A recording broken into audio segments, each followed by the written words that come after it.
So we're going to have a look at the nephron. With this one, you don't need to be able to draw it out, you just need to be able to either annotate or identify the different features that make up a nephron. Remember, with the diagram that I gave you, yours is a little bit more complicated than this one I've drawn out.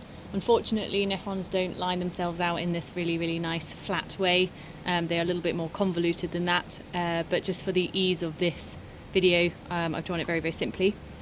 Okay, so to begin with, at the start of the nephron we have this horseshoe shape, which is the Bowman's capsule. Now within the Bowman's capsule there are some blood vessels. So we've got some blood coming in, it then forms a mass of capillaries, and then the blood comes back out of the Bowman's capsule again. And there are three key parts of this blood vessel network that you need to be able to label. So we're going to label them 1, 2, and then 3. So number 1 is the afferent arteriole. This then goes into the Bowman's capsule and bundles up as a whole bunch of capillaries, which form what is called the glomerulus. And then number 3 is the blood vessel coming out of the glomerulus, and this is called the efferent arteriole.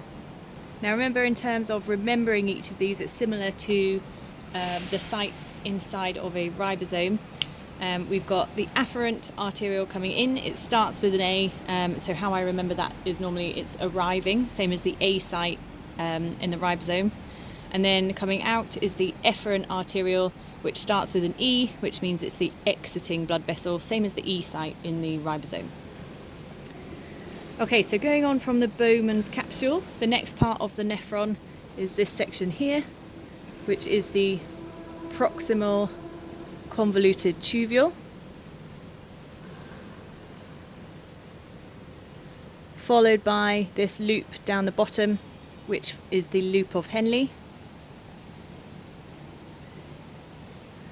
followed by the distal convoluted tubule,